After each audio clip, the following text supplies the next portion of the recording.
Assalamualaikum warahmatullahi wabarakatuh. Jumpa lagi bersama channel Nongtok Channel. Hari ini Nongtok Channel akan memberitakan tentang Inara Rusli yang kemungkinan gitu diduga ya lagi hamil muda, makanya dia udah mulai go public. Yuk kita tonton aja videonya, cekidot.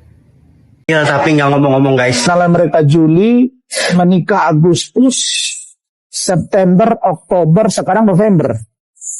Baru ribut ini dalam seminggu ini. Kalau kita hitung, kalau memang tidak menggunakan alat pengaman, KB dan lain sebagainya, kontrasepsi dan lain sebagainya, bisa jadi Saudari Inara Rusli hamil. Saudari Inara Rusli hamil.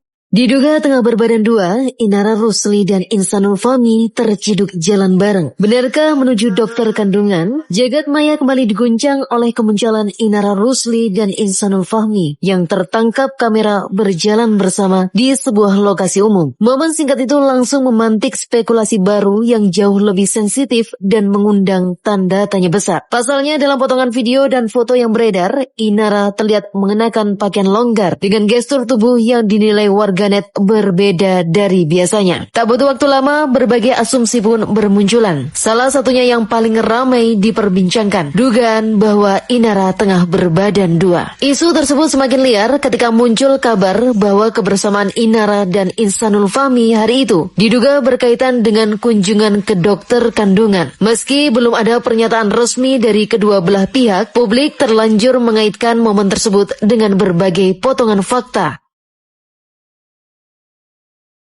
Itu rumah video durasi 2 jam wik nggak selesai, itu rumah dibelikan oleh Virgon untuk anak-anaknya.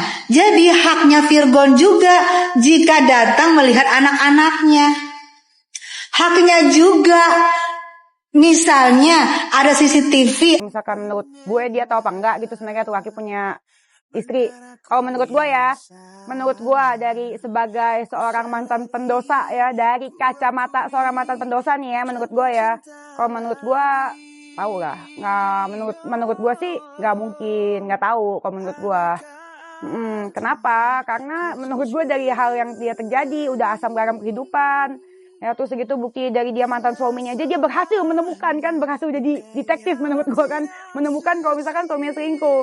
Jadi tidak semudah itu dia bakal percaya sama orang. Dan menurut gue dari orang yang dia tinggal di kota Jakarta ya, udah tahu asam garam asin pahit kehidupan Jakarta ya, jadi menurut gue nggak mungkin nggak tahu, kecuali kalau misalkan dia itu tinggal di dalam pedesaan yang nggak punya temen, nggak punya koneksi internet sama sekali. Mungkin dia nggak tahu, ya kan.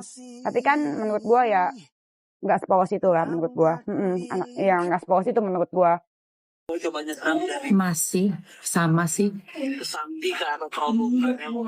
IS.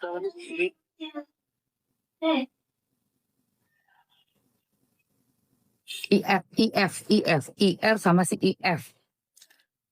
Ya Allah. Jadi ini foto udah keluar nih. Ini foto ini nih.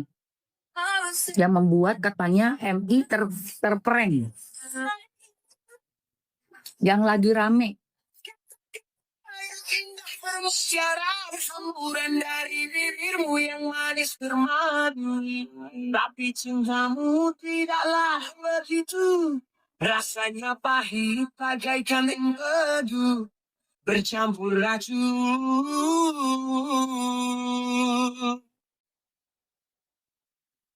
Kata-kata yang indah bermutiara berhamburan dari bibirmu yang manis. Ya Allah, orang belum cerai, belum resmi, belum ketok palu. Bo, orang belum resmi cerai, udah mengaku-ngaku nikah, palelu. Gue aja belum, gila, hukum ditabrak, hukum Tuhan ditabrak, hukum negara ditabrak. Terus yang kemarin itu kalau ini foto nih, ini sampai pegangan ya ampun. Bo, Gila, udah gila.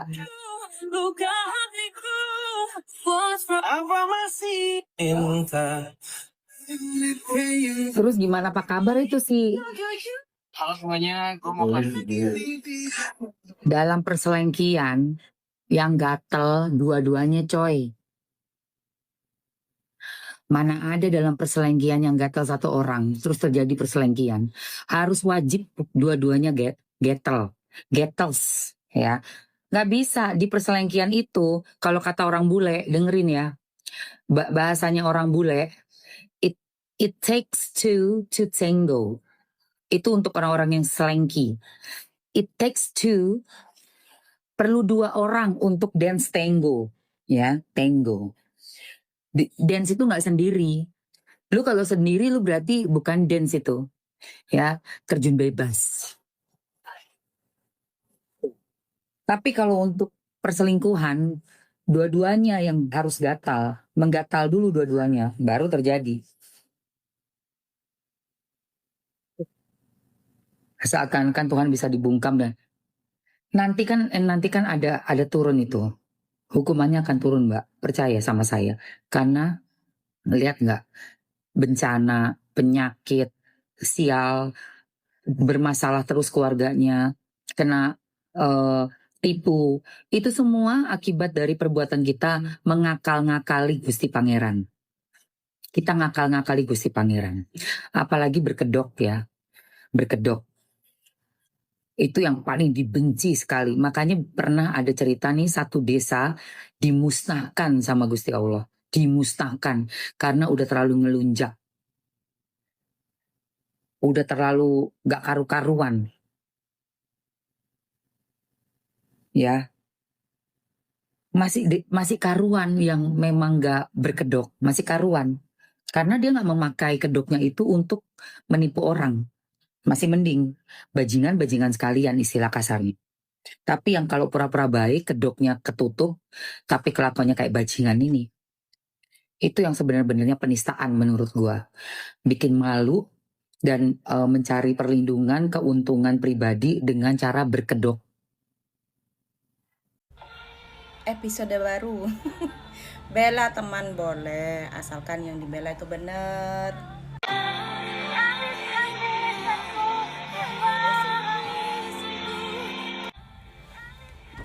Gimana Mbak? Nyesel tah udah kemarin panjang lebar belain ternyata deh. Iya ya, kalau perselingkuhan itu di mana-mana suka sama suka gitu. Antara cowok ataupun ceweknya tuh suka. Kalau nggak mungkin terjadi perselingkuhan kalau nggak ada yang suka gitu. Karena kan kadang kalau cinta cuma sepihak mah ya nggak ada namanya perselingkuhan gitu kan. Menurut kalian gimana? Komen-komen boleh di bawah. Jangan lupa like, subscribe-nya, bunyikan loncengnya. Terima kasih yang selalu mendukung channel saya. Sampai kembali berkata, dadah.